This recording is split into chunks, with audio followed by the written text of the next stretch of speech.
Na realidade é o seguinte, a gente, para poder falar, assim, a ideia é eu falar um pouquinho sobre a emenda 32, a proposta de emenda 32, que é a reforma administrativa. E é indiscutível que essa emenda 32 ela não é um raio no céu de brigadeiro. A gente vive numa conjuntura extremamente complexa. E acho, inclusive, que é meio que quase que indiscutível que desde a redemocratização a gente vive talvez no momento mais adverso para os trabalhadores, não só para os trabalhadores, mas aqueles também mais vulneráveis, né? Que envolve os três poderes. Envolve o poder executivo, envolve o legislativo e envolve o judiciário. Evidentemente, envolve o judiciário. Para quem acompanhou as falas do ministro Fux, que foi empossado agora como presidente do tribunal, sabe muito bem disso, né? E o objetivo deles, o objetivo central disso é a redução do Estado mesmo, não há dúvida disso, né? Passando por desregulamentação de direito e, evidentemente, privatização do serviço público. Foi isso que a Adriana e a Bia já falaram sobre o PL 529 lá do governo Dória. A única diferença do Dória e do Bolsonaro é que o Dória está enviando um projeto de lei. O Bolsonaro enviou uma proposta de emenda à Constituição para o ato administrativo para poder extinguir tudo que é órgão público que a gente possa imaginar. Então, essa é a diferença entre os dois, né? Então, evidentemente, é uma ofensiva neoliberal, mas acho que a gente, além disso, além de uma ofensiva neoliberal, é um projeto de poder. E é isso que eu vou tentar, mais ou menos, passar nessas dimensões, né? E qual que é sempre a lógica desse pessoal? Então, se eu quiser fazer um recorte, e aí eu estou fazendo um recorte quase que arbitrário, né? Do governo Temer para cá, a gente vai analisar uma série de fatores. Então, o que o governo Temer, em 1 ano e meio de mandato, mais ou menos, conseguiu? Ele conseguiu aprovar a PEC 95, aliás, a emenda 95, que é a do teto dos gastos, que diz respeito necessariamente à prestação do serviço público e às condições dos trabalhadores no serviço público, porque uma coisa é indissociável em relação à outra. Não existe serviço público sem servidora lá na ponta no final. E a emenda 95 fala, ó, tem um teto de gasto, não vou gastar mais com salário, com remédio, com saneamento. Agora, o que não é gasto primário, que não está no teto, eu gasto à vontade. O governo Temer aprovou a Lei 13.429, que é da privatização, aliás, da generalização da terceirização, e aprovou a 13.467, que é da reforma trabalhista. Veja, em 1 ano e meio, o que ele conseguiu? O Bolsonaro, em 1 ano e meio, ele conseguiu aprovar a Lei Complementar 173, agora recente, que trata do congelamento de salário e de benefício para todo mundo, não é só salário, é benefício também. E mais do que isso, enfiou lá na Lei de Responsabilidade Fiscal um dispositivo que ingesta as carreiras, ingesta você discutir carreira. Ele aprovou o Estatuto da Liberdade Econômica e a Lei 14.020, que estabelece redução de salário para os trabalhadores da iniciativa privada, e aprovou a reforma da Previdência, que ela parte daquele pressuposto que vocês todos que estão me ouvindo agora conhecem muito bem. Mais tempo de serviço, mais tempo de contribuição, mais contribuição previdenciária para você receber, se você receber, um benefício menor depois de muito tempo. E não para por aí, essa que é a questão. O governo Bolsonaro vai aprofundar essa gestão que ele está fazendo de cada vez mais enxugar o serviço público, cada vez menos atender a população. E é um paradoxo isso, porque qual que é o paradoxo? Ele fala o seguinte, estamos em crise fiscal, então a crise fiscal orçamentária é justificada para tudo. Qual que é a resposta que o governo Bolsonaro, o governo, enfim, ao longo desses anos, o que vem se dando? A resposta é o seguinte, para cada vez que eu tenho um problema de Estado, de crise de Estado, eu ofereço à população menos Estado, né? Então, é isso com reforma trabalhista, isso com reforma da Previdência, isso agora com reforma administrativa. É isso, por exemplo, agora que ele está apresentando. Apresentou no final do ano o Plano Mais Brasil, que basicamente extingue uma série de fundos e reduz o salário de servidores em 1/4, né? E agora apresenta a reforma administrativa, que foi apresentada agora na PEC 32 de 2020, agora no dia 3 de setembro de 2020. Para isso, eu preparei uns slides. Eu vou fazer agora o seguinte, eu vou tentar compartilhar os slides com vocês, é a primeira vez que eu faço isso, então a gente vai bem devagarzinho, tá? Se eu tiver dificuldade, a gente vai lá. Aí vocês vão me ajudando aí. Bia e Luciana vão me ajudando. Vocês enxergam o que agora aí? Estão enxergando alguma coisa escrita assim, plenário estadual? Sim, sim. Legal, ótimo. Então, esse é um bom sinal, tá? Então, assim, a ideia agora é usar esses minutos que eu tenho para fazer uma análise rápida sobre essa PEC 32, que é da reforma administrativa. E eu começo por aquilo que o governo apresenta como justificativo. Então, quais são as justificativas? Isso está em aspas, e eu tenho esse cuidado de colocar aspas para ninguém achar que eu que estou defendendo isso, né, evidentemente, porque isso eu extraí da justificação, né, da exposição dos motivos. Toda vez que você apresenta lá uma proposta de emenda à Constituição, você tem que apresentar a exposição dos motivos para por que você quer que a Constituição seja alterada. E aí, quais as justificativas que o governo Bolsonaro apresentou? Então, primeiro, o Estado custa muito, mas entrega pouco. Segundo, a estrutura complexa e pouco flexível da gestão de pessoas no serviço público torna extremamente difícil sua adaptação. E olha, veja que interessante, ele pega um momento específico, que é um momento da pandemia, em que se utiliza de condições técnicas e tecnológicas para que os trabalhadores não se contaminem e trabalhem em casa, foi isso que a Adriana falou agora há pouco, e utiliza isso como uma necessidade de modernização das relações. Só que qual que é o problema de tudo isso? É que ele não está prevendo, ele não está querendo, com essa reforma administrativa, melhoria do serviço público. Na realidade, ele está querendo abrir espaço para determinados setores avançarem. E qual que é o setor? É o setor público, é o setor privado. E a gente vai ver como que o setor privado vai avançar, vai abocanhar essa parte do serviço público. Mais do que isso, além do setor privado, que vai abocanhar uma parte do serviço público, ele está prevendo, com todas essas mudanças, uma economia de 300 bilhões de reais. Para que ele quer economizar 300 bilhões de reais? Ele quer economizar 300 bilhões de reais para deixar isso no orçamento, para que aquele setor que já abocanha quase 50% do nosso orçamento consiga abocanhar um pouquinho mais, que é o setor rentista, né? E aí, as grandes orientações dessa reforma administrativa, segundo a visão bolsonarista, na realidade, é mais a visão do Ministério da Economia, que é modernizar o Estado, aproximar o serviço público brasileiro da realidade do país e garantir condições orçamentárias. Mais uma vez, ele está falando assim, eu tenho um problema fiscal. Ele não está falando assim, olha, nós estamos numa situação em que a pobreza atinge recordes, em que as pessoas cada vez estão em condições de mais vulnerabilidade, em que as pessoas não têm...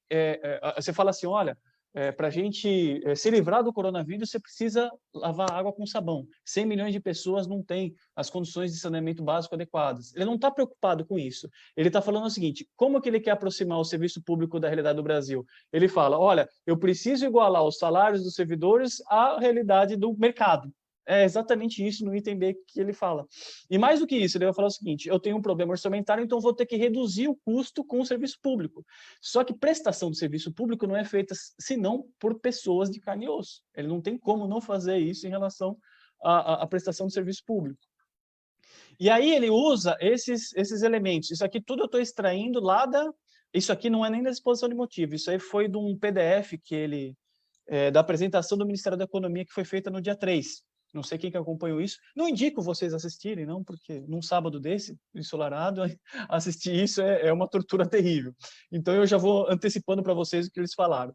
Então, ele está falando lá o seguinte, lá, ó, que o projeto de lei orçamentária, que é um orçamento engessado, 93% o governo vai gastar com despesas obrigatórias e 6% só para investimentos. Ele está esquecendo de uma série de fatores, mas, sobretudo, que despesa obrigatória aí é educação, saneamento, saúde, habitação, moradia, transporte, enfim, tudo isso. Além disso, ele vai falar lá, olha, nós estávamos... Aí ele vai reclamar lá do governo do PT, né? Que vai falar que o governo do PT gastou muito e tudo mais, aumentou muito. Ele vai falar lá, em 2008, se gastava lá com o pessoal do Executivo Federal 44 bilhões.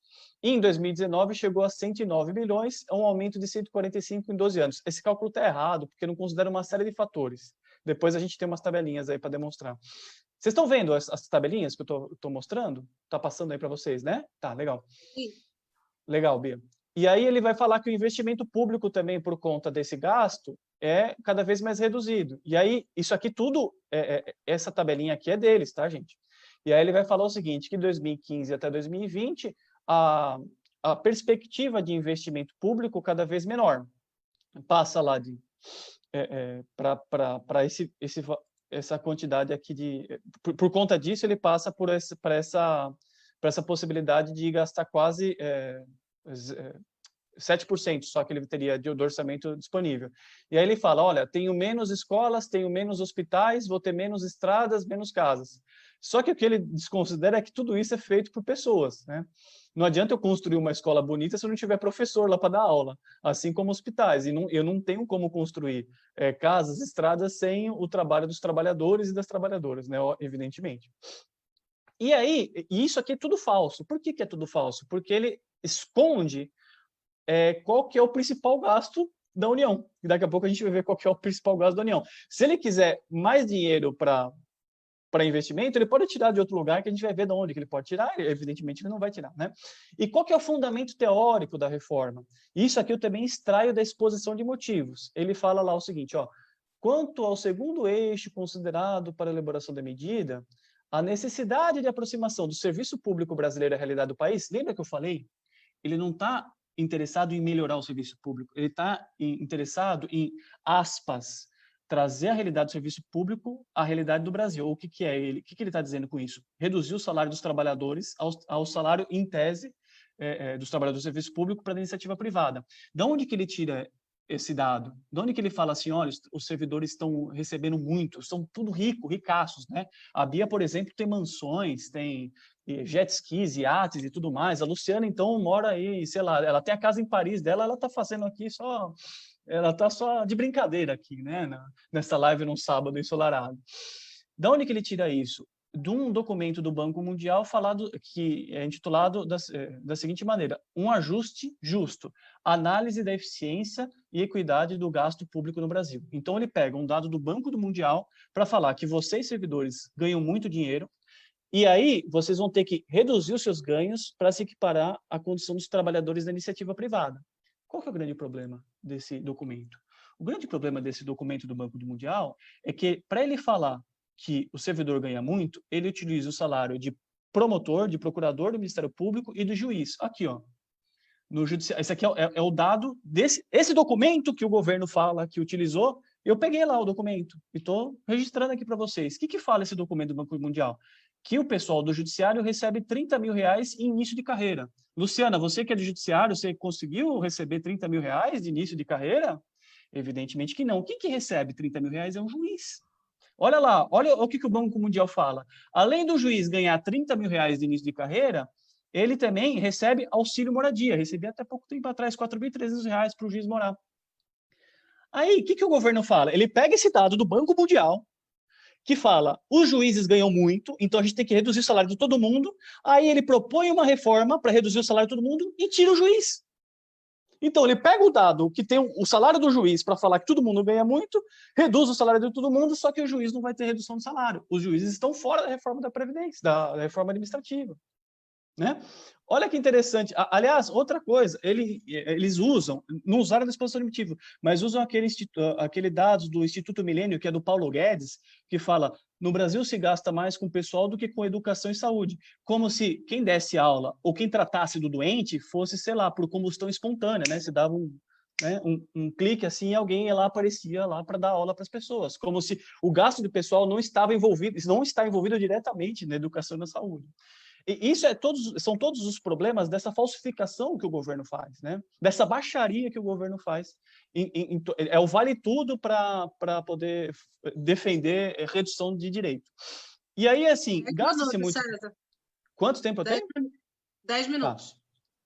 E aí é o seguinte, gasta-se muito com o pessoal, isso aqui não é papo de um advogado de sindicato, né? Da onde que eu extraí isso? Lá da LDO, Lei de Diretrizes Orçamentárias, é uma lei 13.900 e alguma coisa. É só você colocar LDO 2020 no Google que você vai achar esse mesmo quadrinho 4 aqui.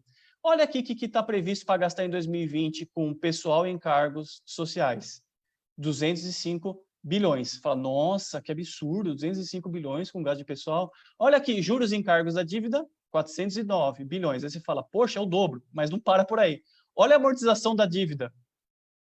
1.193 bilhões. Ah, senhor Paulo Guedes, quer dizer então que não tem dinheiro para construir mais casa? Pega daqui dos banqueiros. Por que pegar dos trabalhadores aqui? Aí eu fiz a continha aqui, olha aqui, ó, que beleza. Total de despesas em relação ao total, né, do que está previsto para esse ano. Pessoal, vai gastar 8%. Juros e encargos, 17%. Amortização, 50%. Se eu somar os dois, ele está gastando 8% com o pessoal e 67% com os banqueiros. Né? Vamos pegar a série histórica? Olha aí a série histórica, de 95 a 2016. Isso aqui é trabalho do pessoal lá da Auditoria da Dívida Cidadã.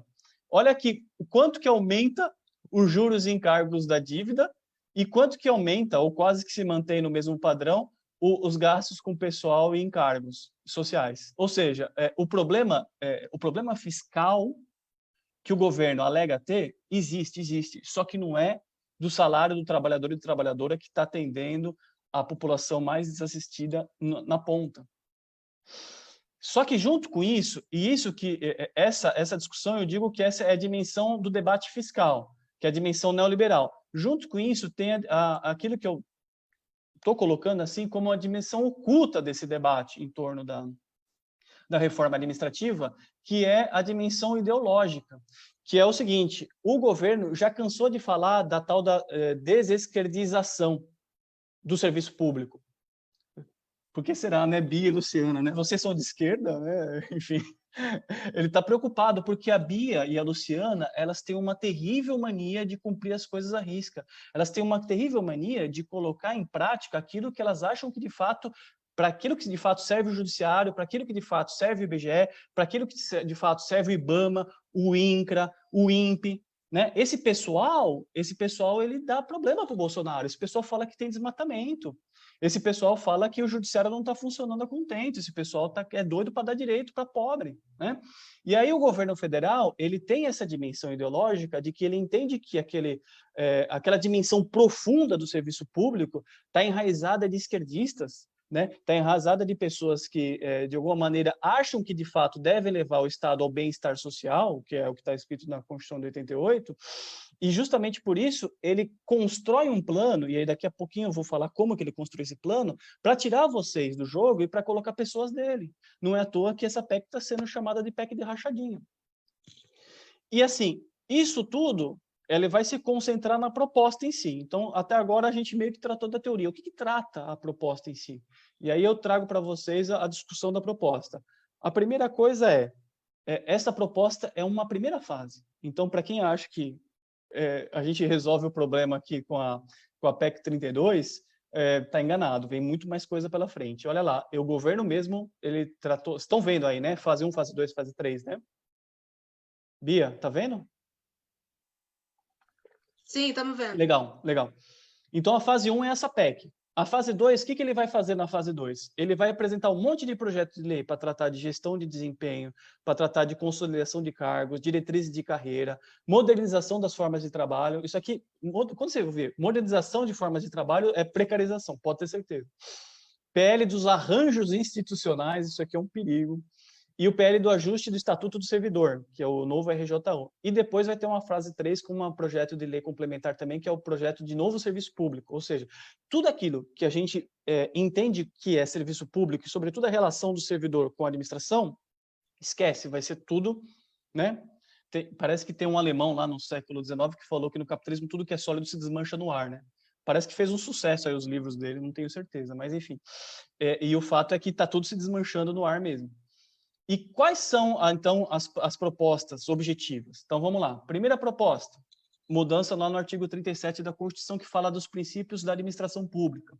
Ele inclui uma série de princípios lá, uma verborragia danada. Eu vou parar só nesse aqui da subsidiariedade. O que é esse princípio? Porque hoje, né, a Constituição fala que a administração tem que ser regida pelos princípios da legalidade, impessoalidade, imparcialidade, moralidade, publicidade e eficiência. A imparcialidade não está, não, é nova também. Eu esqueci de colocar em vermelhinho. Mas aí depois ele vai acrescentando todos esses em vermelho. Mas o que é a subsidiariedade?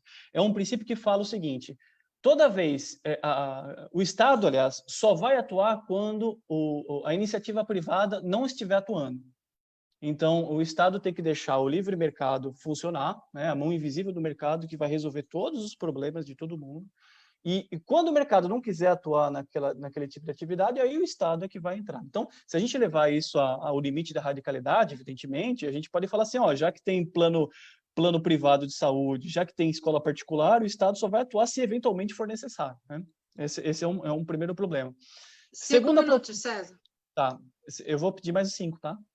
Segunda proposta, os novos vínculos do trabalhador com a administração. Então, a gente tinha, em tese, até hoje, a gente tem, em tese, basicamente 2 vínculos do trabalhador com a administração pública. Primeiro, o emprego público, que é o pessoal lá que é seletista, mas, enfim, de alguma maneira, ele vai quebrar com isso, mas tem algumas garantias, que é o pessoal do Banco do Brasil, Caixa Econômica, metrô, não sei se tem algum metroviário hoje assistindo,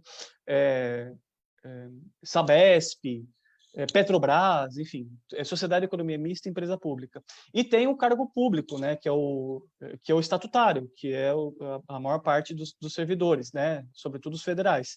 Ele abandona essa lógica. Então, ele propõe 4 novos vínculos. Primeiro, ele mantém o emprego público, mas com várias restrições, a gente vai ver qual que é o seletista. Segundo, aí não vai ter mais aquele cargo público da forma que a gente conhece hoje, vai ser cargo público com vínculo indeterminado. Como que esse servidor vai acessar esse cargo público? Ele vai ter que prestar um concurso. Aí ele vai prestar o concurso. A administração vai chamar um monte de gente. Vamos supor que a administração chame 100 pessoas classificadas. Aí esse cara vai ficar 1 ano trabalhando lá num vínculo que ele é chamado vínculo de experiência. Se ele tiver um desempenho satisfatório, sabe-se lá como que a lei vai tratar disso, ele vai ser investido num cargo público. Sem estabilidade. Não tem mais estabilidade para esse vínculo. O que acontece com esse servidor?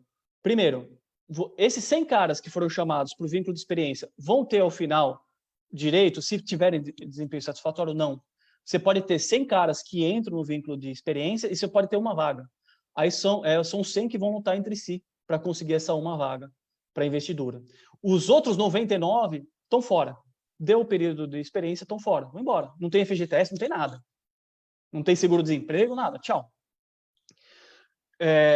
Segundo, o cargo típico de Estado, que a Adriana já falou um pouco para a gente. O cargo típico de Estado vai, basicamente, ele importa esse conceito do regime militar, daqui a pouco a gente vai ver.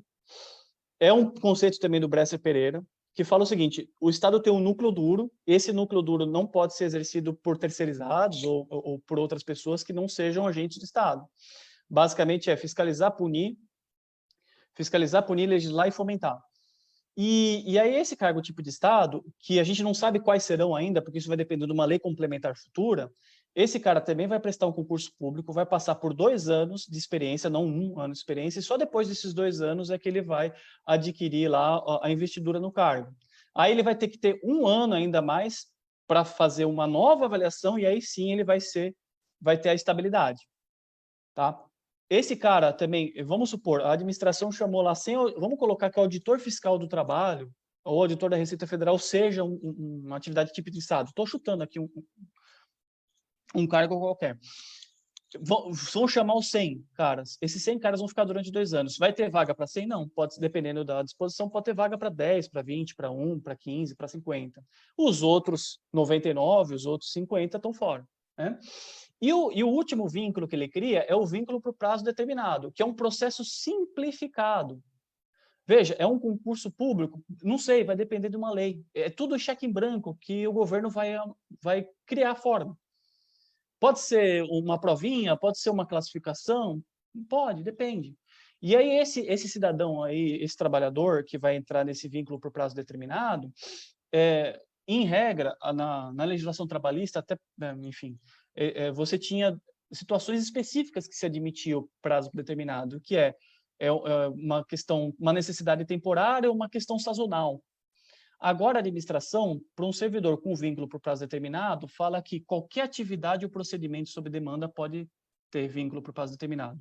Então, sei lá, o Judiciário, o Ministério do Trabalho, o extinto Ministério do Trabalho, o IBGE vão falar o seguinte: olha, tem uma atividade aqui sob demanda, o que é? Fazer o censo. O pessoal se aposentou, não tem mais muita gente, vou contratar aqui o pessoal por 1 ano. Ah, legal, mas daqui 2 anos você vai ter que fazer outro. Não, contrato de novo. E aí você entra, faz 1 ano e vai embora. Né? Essa é a lógica agora da administração. Por que eu falei que a atividade típica é uma ideia antiga? Não é nada inovador. O Paulo Guedes, é inovação. Não tem nada de inovador. Lá em 1974, no governo Geisel, eles criou uma lei lá falando o seguinte: para atividade inerente ao Estado, como poder público, sem correspondência no setor privado, como segurança pública, diplomacia, tributação, só vai ser servidor definido em estatuto próprio. Para aqueles que não estão compreendidos desse artigo, só serão admitidos servidores pela legislação trabalhista sem direito de greve e sindicalização. Ou seja, a gente está voltando, né, a 1974, governo Geisel. Basicamente é isso que nós estamos trazendo. Outra coisa que é interessante, já estourou meus 5 minutos, né? Já. Mas posso mais 5? Aí eu finalizo? Vai lá, vai lá. Ocupação de cargo de confiança e função comissionada. Não existe... a Constituição hoje fala a função comissionada tem que ser necessariamente ocupada por cargo público, por servidor público investido no cargo. Nem função comissionada, nem cargo de confiança não tem mais. Pode ser agora tudo nomeadão por fora. Todos são... Olha quantos cargos são. São 110 mil cargos. Então, para aquele que imaginava que a rachadinha era só o gabinete do Flávio Bolsonaro lá com 20, 30, agora a rachadinha pode ser com 110 mil. Né? Acumulação. Acumulação é o seguinte, a acumulação ela se mantém para atividade típica de Estado, os servidores de atividade típica de Estado vão poder acumular só o cargo de professor, ou 2 de professor ou 2 de saúde. Agora, só que esse cara típico de Estado, ele não pode ter mais nenhuma outra remuneração, então é uma restrição. Remuneração privada, vamos supor, sei lá, que ele, tem alguma outra atividade qualquer, não vai poder mais. E o pessoal que está sem vínculo vai poder acumular o que eles quiserem de cargo. Por quê? Porque o governo entende que o salário vai ser muito baixo. E aí, sendo um salário muito baixo, é melhor você acumular para você conseguir acumular renda. Só que você vai ter um limite também, que você não pode extrapolar uma determinada jornada de trabalho, que vai ser estabelecida numa lei complementar. Vedação de concessão de vantagens. Isso aqui tudo já está vedado para vocês. Mas o que eu quero falar, assim, porque eu estou extrapolando muito no tempo? Isso aqui, ó. Parcelas indenizatórias sem previsão de requisitos e parâmetros em lei. Daqui 2 anos, isso está previsto na lei, na PEC, todas as verbas que não têm previsão em lei, indenizatórias, não vão ser mais pagas. E todas as verbas indenizatórias que vocês recebem não tem previsão em lei. Você tem a lei falando, olha, tem que pagar lá uma verba de auxílio-saúde, e aí você tem um ato administrativo estabelecendo qual que é o valor. Então, vocês vão deixar de receber em 2 anos auxílio-saúde, indenização de transporte, auxílio-creche, todos esses valores vão deixar de ser pagos em 2 anos, ok? Ok, é ruim, né? Tá bom? Vedação de pagamento durante afastamentos. Então, para quem recebia a função comissionada, o cargo de comissão, em algum tipo de afastamento não vai ser mais permitido, por exemplo, licença para acompanhar pessoa de família que está doente, né? Isso aqui é triste, autonomia de órgãos para contratação flexibilizada. Então, os órgãos públicos eles vão ter uma autonomia como se fosse uma empresa privada. Olha aqui que ele acrescenta. O que os órgãos públicos vão poder fazer? Vão poder, mediante processo seletivo simplificado. Imagina quem que vai ser contratado, gente. Né? É a constitucionalização da rachadinha. Com vínculo por prazo determinado, eles vão poder, procedimento específico para contratação de bens e serviços, eles não vão precisar se submeter à lei de licitações, vão ter as receitas próprias e vão poder explorar seu próprio patrimônio, eles vão poder vender lá os seus imóveis e tudo mais. E junto com isso, a União vai poder firmar instrumentos com entidades privadas para execução do serviço público. Ou seja, é tudo aquilo que a gente falou agora para vocês da questão de você transferir o serviço público para a iniciativa privada. É o fim do RJU e das carreiras, ele extingue o artigo 39, que falava que você tem que ter carreira. Aí ele fala, eu vou ter que ter uma lei complementar para a União, Estado e Município, falando de como que vai ser os procedimentos relativos aos servidores. Aí eu vou estabelecer um RJ1 novo para cada um, e vocês sabem que vocês não têm direito adquirido a regime jurídico, ou seja, é o fim das carreiras da forma que a gente conhece hoje. As carreiras todas vão entrar em extinção, porque as novas carreiras vão se submeter a novos marcos. Embora vocês não sejam atingidos anteriormente, as novas carreiras para efeitos de paridade e integralidade vão ser submetidas às novas, vocês vão todos entrar em carreira em extinção. Né? Junto com isso, regime previdenciário, uma boa parte desse pessoal pode ir para o regime geral de previdência social, o que significa problema no RPPS, aumento da contribuição previdenciária, porque a reforma da Previdência autorizou isso. A estabilidade acabou, então, mediante uma lei simples, lei ordinária, vocês agora vão poder ser desligados do serviço público, né? Isso também serve para quem era empregado público, que eu falei para vocês, tinha uma série de acordos coletivos que estabelecia estabilidade, não vai mais permitir para o pessoal do Banco do Brasil, Caixa, Correio e tudo mais, né? Poderes imperiais ao presidente da República, artigo 48 e 84, que vai poder extinguir cargo e extinguir órgãos públicos, né? Então, o Dória, ele está atrasado, o Bolsonaro está propondo extinguir cargo por ato administrativo. E, para fechar, para quem acha, isso aqui vai atingir só quem é servidor novo, só para os servidores novos, é mentira. Olha aqui tudo o que acontece com os servidores atuais. Vocês vão perder de imediato as funções comissionadas e cargos de comissão que só vocês podiam ocupar. Vocês não vão ter mais a possibilidade de acumular novos cargos para quem for atividade típica. Vocês vão perder a retribuição de função comissionada em afastamento.